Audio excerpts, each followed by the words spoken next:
Hello नमस्कार दोस्तों। आप पढ़ रहे हैं MP board class 12 general English, जिसमें हम लेसन 2 के क्वेश्चन आंसर पढ़ रहे थे। तो देखिए लेसन 2 का नाम क्या था? A friend who came from the sky, मतलब एक मित्र जो आकाश से आया। तो इसके हमने 8 क्वेश्चन का लिए थे। बाकी बचे हुए जितने भी महत्वपूर्ण क्वेश्चन हैं वो अब हम करेंगे। तो देखिए हमने इस अध्याय की कहानी थोड़ी बहुत आपको बता दी थी, अब उसके आगे देखते हैं। देखिए जो मिनी नाम की लड़की थी, विकलांग लड़की, उसका कोई मित्र नहीं था। लेकिन जैसे ही वो पक्षी जो बतख है वो मिनी के पास आती है तो सब बच्चे जो है उनका व्यवहार बदल जाता है। सब बच्चे जो है मिनी के साथ मित्रवत हो जाते हैं। और जब मित्रवत हो जाते हैं तो सब बच्चे मिलकर के मिनी के साथ, मिनी के पिताजी क्या करते हैं, फिर सोचते हैं कि बतख की विदाई की जाए। तो विदाई के लिए वो क्या करते हैं, एक पास वाली झील होती है तो झील में जो है बतख को ले जाते हैं और वहां पे मिनी अपनी गोदी में रख करके उस बतख को ले जाती है।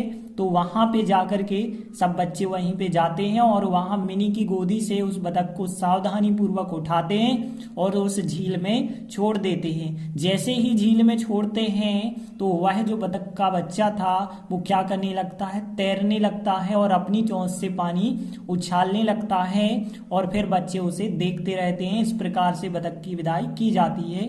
तो यह पूरी की पूरी जो कहानी है मुख्य रूप से मिनी के बारे में है और मिनी की विकलांगता के बारे में है। यदि हम बात करें बतख, तो बतख जो है एक ऐसा संकेत था जिस वजह से सब बच्चों का ध्यान मिनी पर गया, क्योंकि आप देख रहे थे कि मिनी को कोई मित्र नहीं बनाना चाहता था। लेकिन जैसे ही बतख का बच्चा मिनी के पास आता है, वो पक्षी मिनी के पास आता है, तो सब बच्चे मिनी से मित्रवत हो जाते हैं। तो यहाँ पे बतख जो है केवल एक प्रतीक की तरह, सिंबॉलिक की तरह इस्तेमाल किया गया है। इस वजह से बतख ने केवल क्या किया है, विकलांग बच्चों की असक्षमता पर ध्यान केंद्रित चला गया है। विकलांग बच्ची थी जो मिनी, उसकी ओर सबका ध्यान केंद्रित हो गया है। इस वजह से कहानी मूल रूप से मिनी और उसकी विकलांगता पर आधारित है।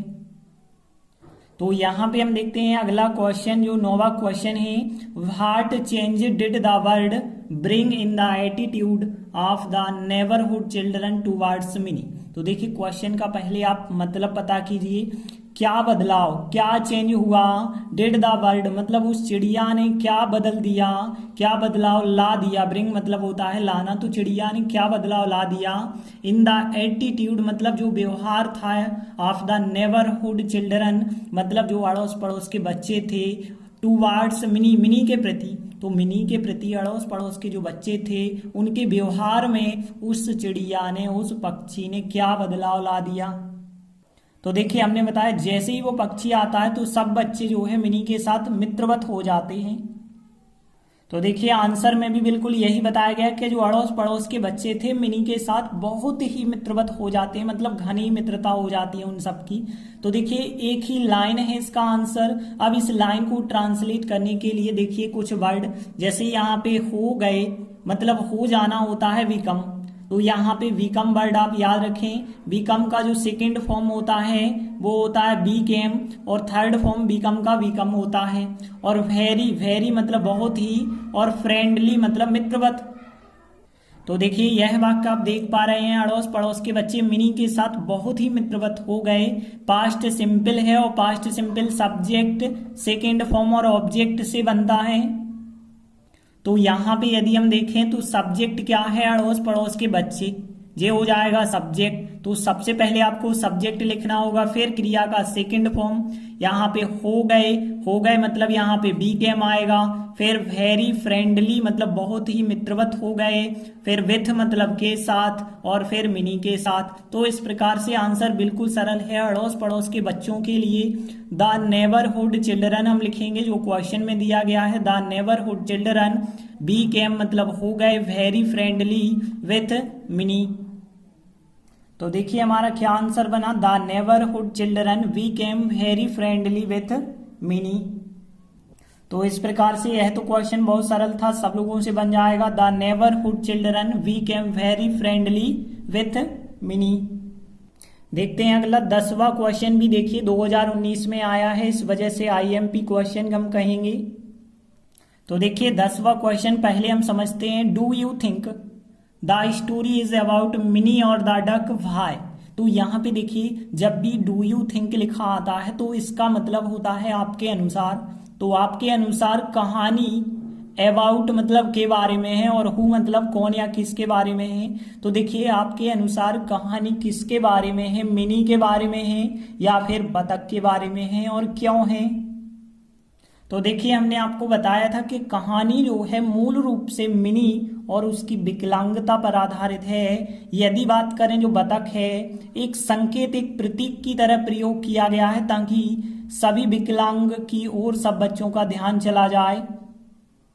तो देखिए आंसर भी बिल्कुल यही बताया गया कि कहानी जो है मिनी और उसकी विकलांगता के बारे में है। बतख तो केवल सिंबॉलिक है, सिंबॉलिक का मतलब होता है हिंदी में प्रतीक, और विकलांग बच्चों की असक्षमता पर ध्यान केंद्रित करने के लिए बतख को लाया गया है। तो देखिए हम इन 3 लाइनों को ट्रांसलेट करेंगे तब आंसर इसका बनेगा। तो यहाँ पे देख लेते हैं कौन कौन से वर्ड ऐसे होंगे जो कठिन होंगे। तो देखिए विकलांगता आप लोगों ने पढ़ा होगा, डिसेबिलिटी होती है विकलांगता, तो डिसेबिलिटी वर्ड तो आप लोगों ने पढ़ा होगा। और यहाँ पे प्रतीक के लिए जो वर्ड है सिंबॉलिक, यहाँ पे हमने लिखा ही हुआ है तो कोई प्रॉब्लम ही नहीं है। अब यहाँ पे जरूर ध्यान देना, विकलांग बच्चों के लिए हम क्या कहेंगे, डिसएबल्ड चिल्ड्रन। तो यहाँ पे ध्यान देना, डिसएबल्ड चिल्ड्रन का मतलब होता है विकलांग बच्चों के लिए लिखा गया है डिसएबल्ड चिल्ड्रन। और उनकी असक्षमता, असक्षमता के लिए जो लिखा गया है वर्ड वो ध्यान रखना हैंडीकैप्स। तो हैंडीकैप्स मतलब होती है असक्षमता।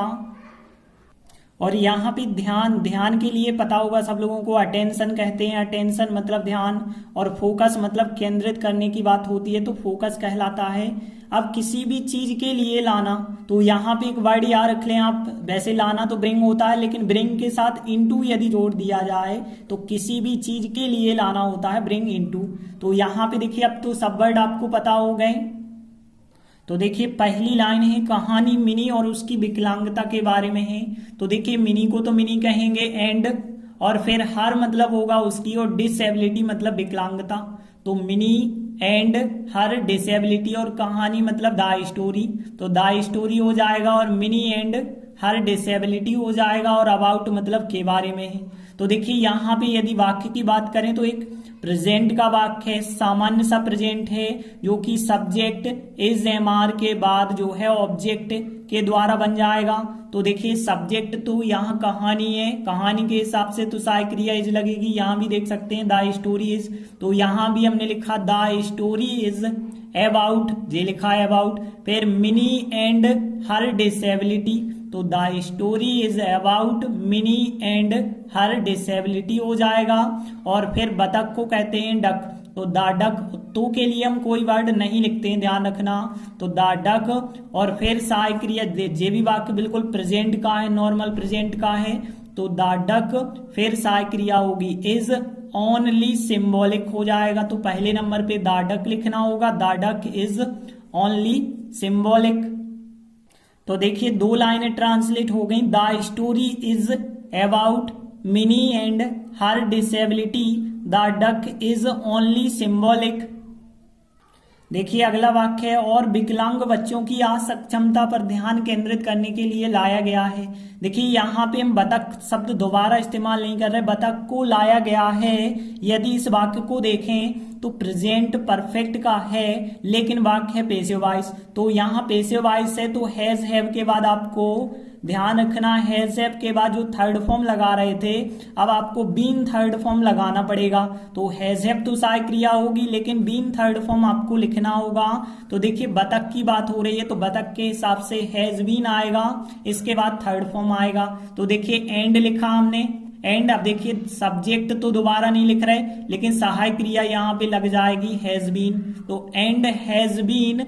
और फिर यहाँ किसी भी चीज के लिए लाया गया है तो यहाँ पे देखिए हमने बताया था ब्रिंग इनटू, लेकिन ब्रिंग इनटू आएगा अपनी थर्ड फॉर्म में। तो ब्रिंग का थर्ड फॉर्म क्या होता है, ब्रॉट, तो ब्रॉट इनटू हो जाएगा, ब्रॉट इनटू। और फिर इसके बाद होगा केंद्रित करना मतलब फोकस। तो यहाँ पे तीसरे नंबर पे फोकस होगा अटेंशन, अटेंशन मतलब होता है ध्यान। फिर ऑन होगा, ऑन मतलब पर, on the handicaps of disabled children. तो देखिए वाक्य कैसे बना आपका, and has been brought into, और लाया गया है, किसे लाने की बात हो रही थी, बतख की। बतख आप चाहें तो दोबारा भी लिख सकते थे लेकिन नहीं लिखा है, तो and has been brought into मतलब किसी भी चीज के लिए लाया गया है, और फिर फोकस करने के लिए लाया गया, तो focus attention on the handicaps, हमने बताया था सक्षमता के लिए, the handicaps of disabled children. तो इस प्रकार से देखिए तीनों लाइनें हो गई ना। The story is about Mini and her disability, the duck is only symbolic and has been brought into focus attention on the handicaps of disabled children. तो देखिए इस प्रकार से आपका आंसर रहेगा कि the story is about Mini and her disability, the duck is only symbolic and has been brought into focus attention on the handicaps of disabled children। तो यह क्वेश्चन भी आप लोगों से बन जाएगा एक दो बार, यदि आप इन तीनों लाइनों को बनाने का प्रयास करेंगे तो बिल्कुल बन जाएगा। इसके बाद देखते हैं अगला क्वेश्चन है, डिस्क्राइब द डक्स फेयरवेल, मतलब बतख की विदाई का वर्णन कीजिए। जिस सबसे ज्यादा आईएमपी क्वेश्चन है, भले ही जो एक बार आया है 2018 में, लेकिन इस बार आ सकता है।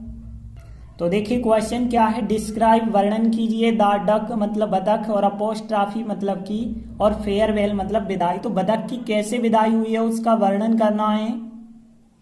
तो देखिए हमने आपको बताया बतख की विदाई कैसे हुई थी। बतख को मिनी के पिताजी मिनी और अन्य बच्चों के साथ कहाँ पे ले गए थे, पास वाली झील। वहां पे मिनी अपनी गोदी में रख करके ले जाती है, वहां सब बच्चे सावधानी पूर्वक बतख को उठाते हैं और आराम से उसे झील में छोड़ देते हैं। तो बतख जो है तैरने लगती है और अपनी चोंच से पानी उछालने लगती है और बच्चे जो है उसे देखते रहते हैं। इस प्रकार से बतख की विदाई होती है।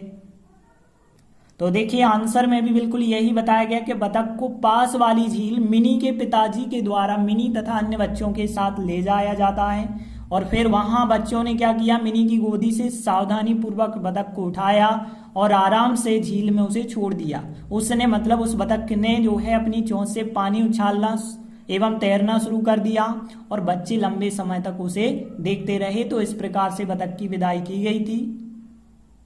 तो देखिए इसका आंसर 5 लाइनों में, देखिए देखने में बड़ी लग रही है लेकिन थोड़ी सा यदि आप अच्छे से समझते हैं तो बिल्कुल आपको आसान लगेगा आंसर। तो पहले हम जो है इनमें कठिन वर्ड मीनिंग समझ लेते हैं। तो देखिए यहाँ पे कौन कौन से कठिन वर्ड हैं। देखिए यहाँ पे पहला वर्ड तो आप याद रखेंगे नियर। नियर मतलब पास होता है, लेकिन नियर के साथ बाय और जोड़ दिया जाए मतलब पास वाली। तो पास वाली मतलब नियर बाय। और फिर एल ए के लेक मतलब क्या होती है, झील। तो नियर बाय लेक मतलब पास वाली झील। और फिर यहाँ पे ले जाना जो होता है वो टेक होता है। देखिए लाना यदि होता तो वो ब्रिंग है, लेकिन ले जाना के लिए यहाँ टेक शब्द इस्तेमाल किया गया है। और टेक का थर्ड फॉर्म आप याद रखेंगे। टेक का थर्ड फॉर्म क्या होता है, टेकन होता है। और फिर यदि हम बात करें लिफ्ट, तो सब लोगों को पता होगा लिफ्ट मतलब उठाना। और फिर केयरफुली मतलब होता है सावधानी पूर्वक। और फिर गोदी के लिए कौन सा शब्द इस्तेमाल किया था हमने पिछले क्वेश्चन आंसरों में, LAP लैप मतलब गोदी होती है। और देखिए और भी कौन से कठिन वर्ड हैं। तो देखिए आराम से, यदि हम आराम से करें तो यहाँ जेंटली होता है आराम से, ठीक है ना, जेंटली मतलब आराम से।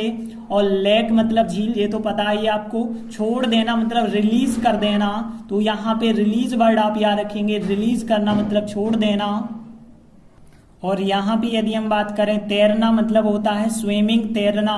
उछालना मतलब सोवलिंग, तो यहाँ सोवलिंग वर्ड आप याद रखेंगे। सोवलिंग मतलब होता है उछालना, तैरना स्विमिंग होता है। और स्टार्ट मतलब शुरू करना, ये तो आपको पता है।